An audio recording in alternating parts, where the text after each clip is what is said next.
Neck Nation, what's happening? It's Kit James. Austin Davis. And thanks for joining us for another awesome podcast here at the NECKROOTS Ranch. Yeah.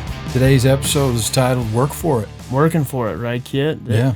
You know, this is kind of a common thing today, right? This topic isn't talked about just by us, but everybody's got something to say with regard to the state of society today. There's a sense of entitlement. And I say a sense of entitlement, right? Not actual entitlement, because we're not talking about legal contracts and what you're entitled to based on that, but this sense or feeling of entitlement around among individuals. So I think we'll touch a little bit on that today. And, you know, I think it'll be a good conversation. I think, you know, we just walked in today and said, you know, what do you want to talk about? And we're like, well, this is kind of something that's going around. So let's give our piece on it. And, you know, work for it it can go so many different ways and so deep or so shallow or whatever. And the truth is, just to shine some light on the expectations that we're talking about today, or what our habits create, which is expectations, right? Yep. Our habits really equal our future. And so it's not just for us as individuals, but to better understand and update our own expectations of those around us. And, you know, I used to make my kids go out and grind it out and work, but at the same time, I handed them a lot too. You know what I mean? I expected a lot, but I gave them a lot. And so sometimes you could say, well, you know what, this or that, or you should have just made them grind for every nickel and dime. But it's like, you know what, you're only a kid once. Yeah. You know, and so they don't come with instructions. Right. You just figure it out. Yeah. Right? Yeah, and it's not, you know, we give our kids things too, right? Yeah. But there are certain things, right, where if they want it, they have to earn it. And one thing that we do with our kids is we'll say, you know, they'll ask for, you know, my boy will ask for a video game or something like that, or he'll ask to go to the store and buy a toy. And it's like, well, if you want to buy a toy at the store, right, and it ain't your birthday and it ain't Christmas, then you're going to earn money and you can go buy your own, right, and just experience that and learn the value of money and learn the value of work. And, you know, there are other times when there's small things, right, where, you know, maybe when the kids are younger, right, they get something, but we always try and teach them to some degree, like work equals stuff. Yep. Right? That's what it comes down to. Work equals stuff. Work equals privilege, right? And then when they get older and move out, you know what you're going to learn? What are you going to learn? You're going to learn how good of a job you did. There you go. Yeah, right. I'm hoping I do a good. You did a good job. I'm hoping I do a good job. You know what, though? It's funny because when my son moved out, it's like there's a lot of things he knew and there's a lot of things he didn't know. But compared to the average human that age, right, in that age group, he was very well prepared. But at the same time, it's interesting to sit back and watch. And, you know, I'll say, hey, let me help you this. Let me help you. Nope, I'll do it on my own. Nope, I'll do it on my own. I'm like, okay. We helped him move in. I'm like, hey, I got my tools. Let's put that bed together. I got it. I'm doing it. Yeah. And I'm like, bro, when he was home, if I said, yo, go put your bed together 100%, he'd sleep on the floor. But when it's up to him, it's like, to see the character that comes out and the attitude. So when we teach him to work for things and not just want, and it's not handed to him, is so good and so valuable. But what I didn't realize is it shapes their character and their attitude, because even some things that were given to him, like all of a sudden he's got to pay his own insurance or whatever, he didn't say, no. He just goes, yeah, no, sign that, let's go. Yeah, give it to me. Like, I want it. Yeah. You know what I mean? Give me the ball, coach. Exactly. So really you kind of see that transition and it makes you proud, but at the same time you're like, you always reflect, you know, what could I have done better? But the truth is, man, if there was Cliff Notes or a cheat sheet, I probably would have read it, but then there isn't one. There isn't one. And I think this is an area that is actually kind of hard, right? To know if you're doing the right things to teach your kids that when they do hit that age, or even throughout their adolescence and their growth, right, that they're understanding this, that they don't have this sense of entitlement. And I think it's hard because, you know, everybody puts their kids in sports. 99% of people are putting their kids in some kind of sport, right? And at the end of the year, what does everybody get? They all get a participation trophy, and they're all told, whether they are or not, that they're really good. They're, you got the talent, you got what it takes, even if they don't have what it takes. And then they just kind of get in their minds like, oh yeah, like I've got it. And I get a trophy, and anytime I do anything, no matter how good I am at it or how bad I am at it, there's a reward. I'm always going to get a reward. And we teach our kids, and we all want our kids to be happy, right? Mm-hmm. I mean, as a parent, I want my kids to be happy. But the truth is, you don't have a right, or you don't deserve to feel happy all the time just because you want to feel happy. Like, life has its ups and downs. As an adult, right, with real world problems, we all know life has its ups and downs, and the world doesn't care whether you want to feel happy or not. Life doesn't care whether you want to feel happy or not. It's going to deal you the opposite every once in a while. And I think, like, we try and we protect our kids from those things, and it does a disservice. And as society as a whole, like, I think this has kind of led to this sense of entitlement, or this, I deserve type of attitude and mentality. And it really takes away from your ability as an individual to grow and learn. Yep. Because the growth it's in the struggle, man. That's where it's at. You know what? If you're thinking of a sport to put your kid in where they're not going to get a participation award or a free t-shirt or a Twinkie and an attaboy and a trophy, you just put them in wrestling. Yeah. Because there's only 2 people on the mat, and there's so many life lessons in wrestling, because you got to learn to lose with pride, and you got to learn to lose with dignity and be hungry to go back and prepare for next week's match, And so, but it's all on you. It's like, you can't blame anybody, bro. Yeah. And you know what? You just said something really good right there, Kit, and that is to be hungry. Yeah. And if you don't have the mentality that it's going to require a lot of work in order to achieve or obtain something, you'll never be hungry. Yeah. You'll never be hungry. Yep. You just expect it, right? Yep. You know what's interesting is animals, people, no matter what, if they have absolutely nothing, no home, no nothing, they're sleeping on the street, when you're hungry, you always eat. Yeah. It might not be good, bro. It might be out of the dumpster, but you never starve. You know why? It's a need over a want. Yeah. You don't want to eat. You need to eat. You need it. And you go figure it out. Yeah. Right? So, I heard a story. One of my buddies sent me a story. It's called The Bird Feeder. Oh, sure. Yeah. And kind of goes along with this. And I think I forwarded it to you, but it's kind of long, but it's talking to this guy. He has this beautiful backyard patio. And he's always out there enjoying his patio and his furniture, and it faces the right way. And he's got a few trees and stuff, and so he'd see the birds, and he's always out there barbecuing and enjoying his backyard. And so those birds, they were almost like he heard him say, you know what, bird feeder'd be nice, bro, while you're sitting up there on your human feeder, making barbecue, right, etc. And so anyways, one day he was at the hardware store and he bought a bird feeder.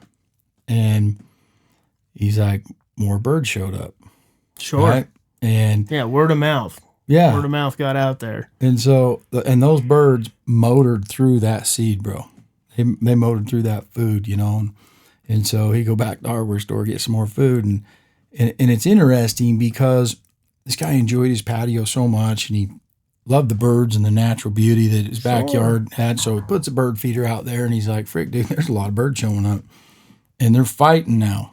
They're fighting over the bird food. And he's like, that ain't right. Yeah.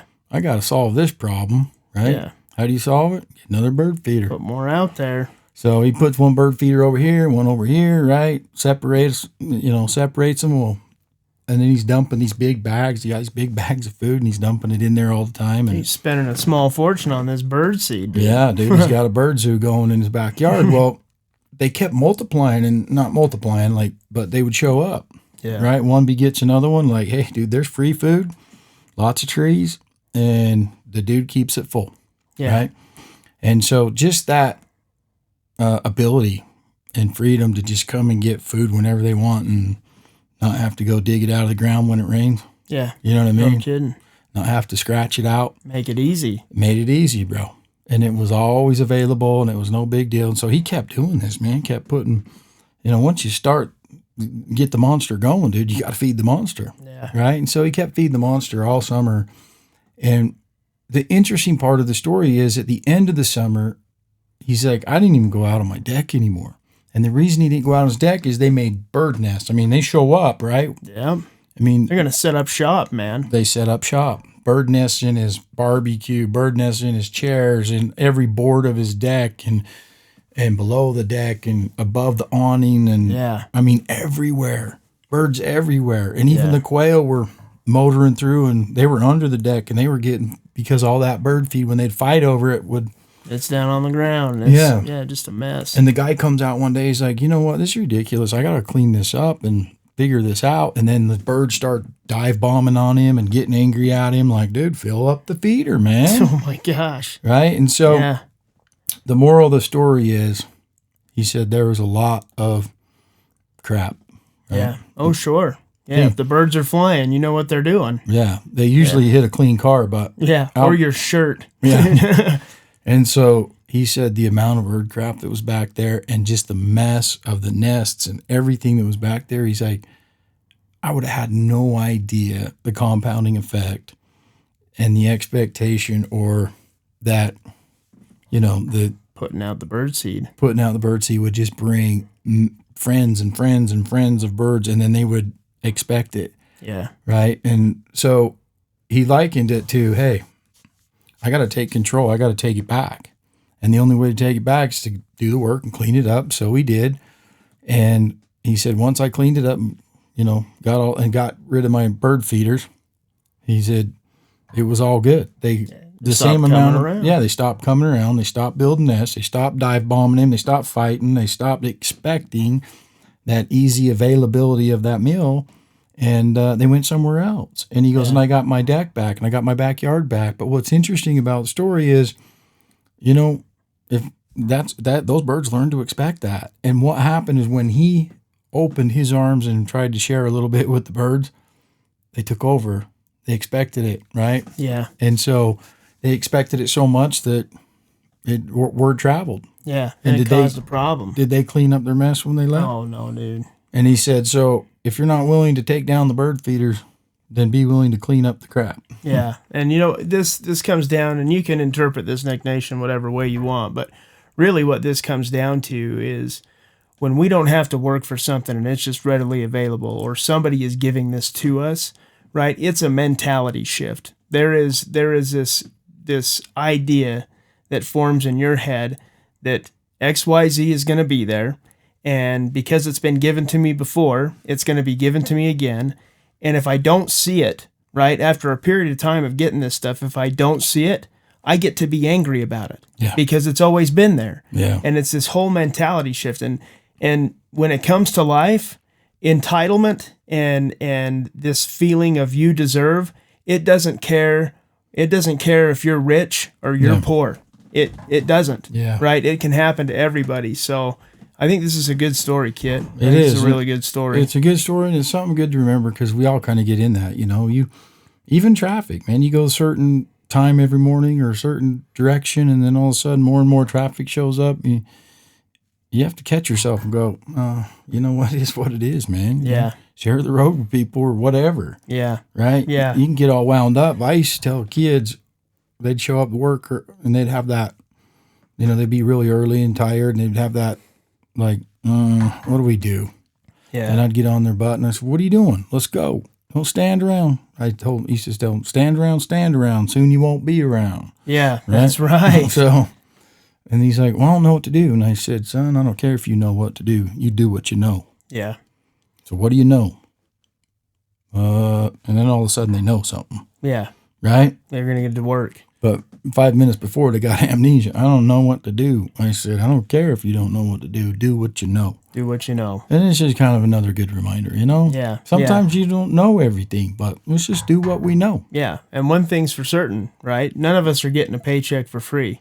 No. You got to work for your paycheck. You got to work for personal growth, right? We talk about being better tomorrow than we are today. Yeah. That's not just going to come because you're wishing for it or you're hoping for it. You got to work for it. Everything requires some amount of work in order to achieve, right? And I've had to eat some humble pie because I've always thought to myself, like, I don't have this entitlement syndrome. I understand that things take work, and I'm depending on what it is, I'm willing to work for it, and I'll go get it. If you want it, go and get it. But I had to eat some humble pie one time, and it has to do with relationships, right? And I think maybe, other people can relate to this, but, you go to work, you provide for your family, you do X, Y, and Z, right? And in return, like I would say, these are my roles, right? In the relationship. Here's what the family needs from me, and here's what I need from the family, and here's what I need from my wife, right?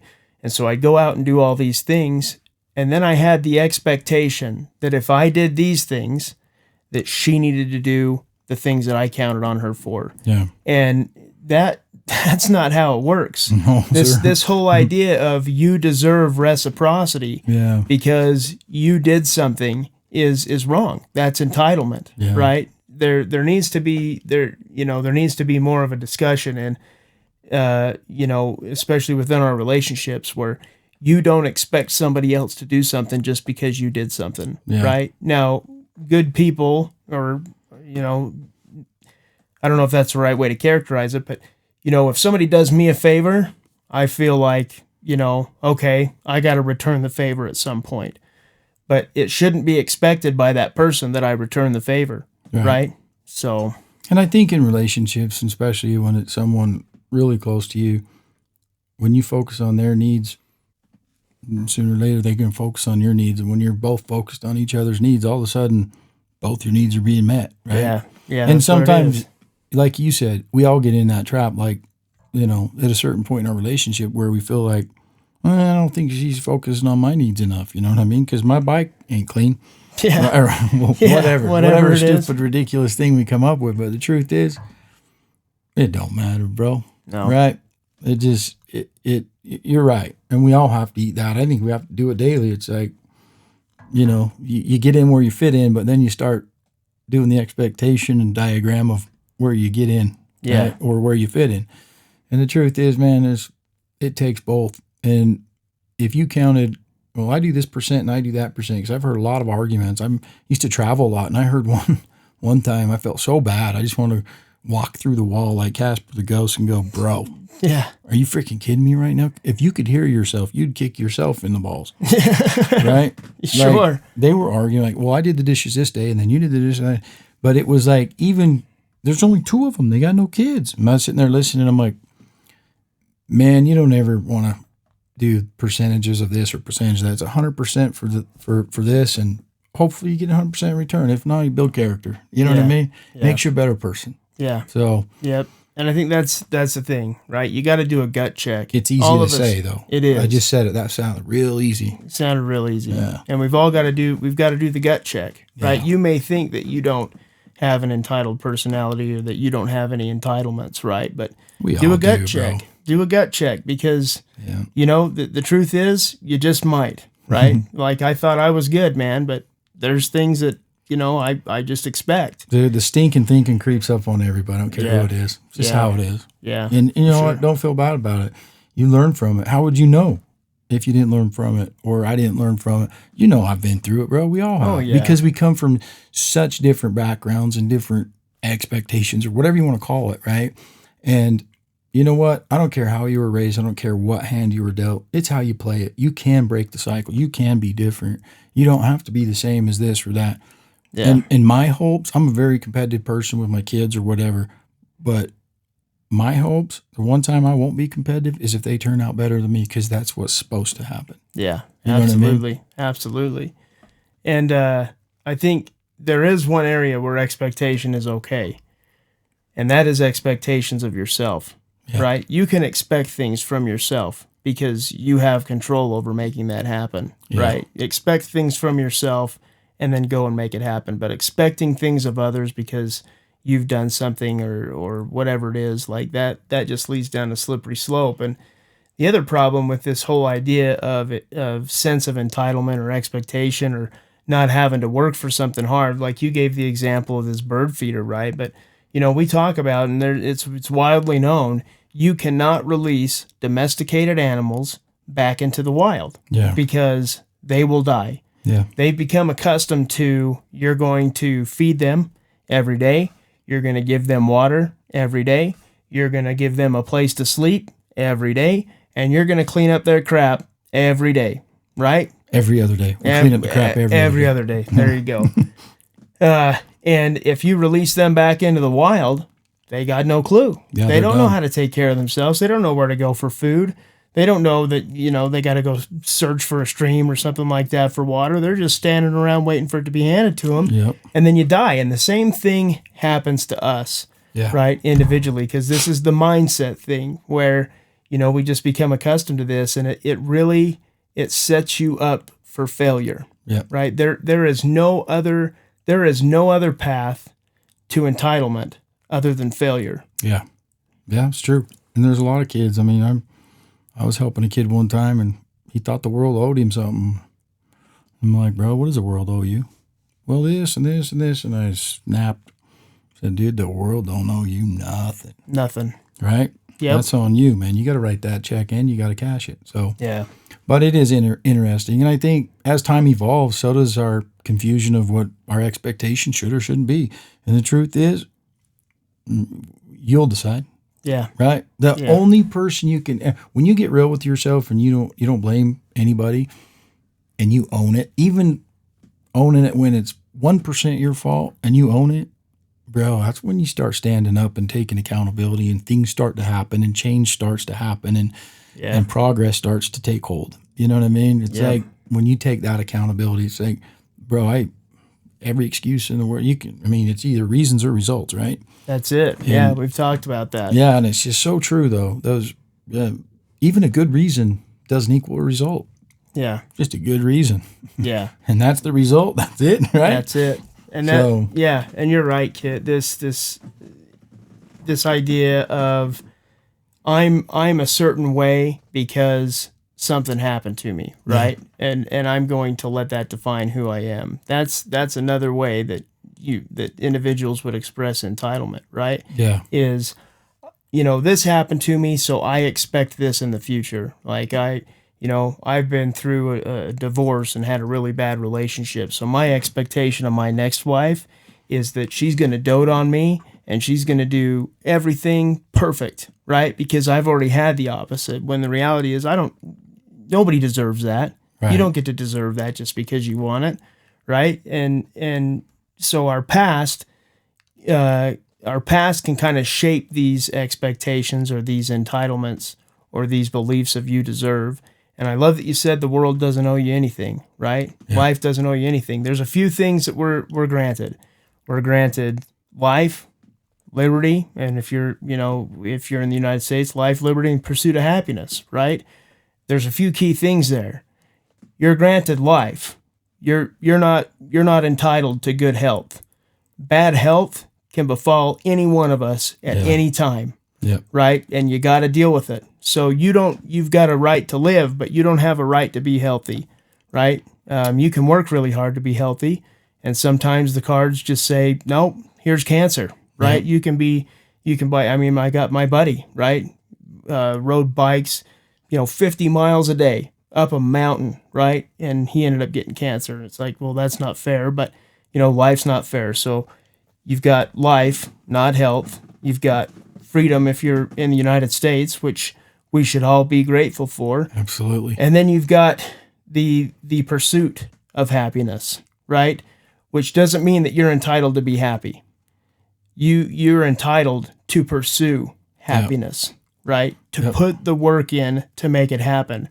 And that doesn't guarantee, like I said earlier, it doesn't guarantee happiness all the time. Life is going to throw stuff at you. Yeah. You're going to be sad. You're going to feel all the feelings that there are to feel. And that's just part of growing up. That's just part of, learning and becoming. Yep. And you know what? That search for happiness is a trail that never ends, man. It's you create it. You don't search for it, man. Just stop if you're on the trail, stop and create it. Because if you're not happy with where you're at on the trail, you'll never be happy with where that trail leads. Yeah, exactly. And it's just the truth. It's like, it's something you create, right? Yeah. Yeah. And I think that's just important to know, because that expectation of finding it or in this thing or that thing or this person or that person is, you got to create it. And that's why the human mind is so amazing. You can create it. You can do it, right? Yeah. And you can do it with whoever you want, with whatever cards you were dealt. Yeah. So, and I think that's why we're doing this. It's like to remember our roots. I mean, Wings will give you freedom, man. You can soar. Yeah. But the roots, that's where all your support's at. That's where if you don't know where you've been or where you come from or where you're rooted, you don't know where you're going. Yeah. Right? Yeah. And so it's important. Yeah. You know what? And you said this earlier. You said a tree without roots is a log on the ground. Yeah. And a log on the ground, it's not going to grow. Nope. You want to grow, you got to get your roots in the ground, and Yep. you got to soak up those nutrients, and then you can grow. Yeah. Right? So I think and speaking about roots, I mean, we are neck roots, right? we're neck roots, man. I mean, it's like you look at your family, and so your family, your kids, my kids, they're different, right? Yeah, for And sure. so if you look at the family like a tree or like branches, right? The branches grow different directions, and they go different directions. Yeah. But they all come back and rest as one in the ground on their roots. On the roots. Right? So the family is really the support, and the oneness is in the roots, man. It's in the ground. People can only see the branches. Oh, that's a beautiful branch, or that's a beautiful leaf. Oh, he turned over a new leaf. Oh, look at him. Sure. Whatever.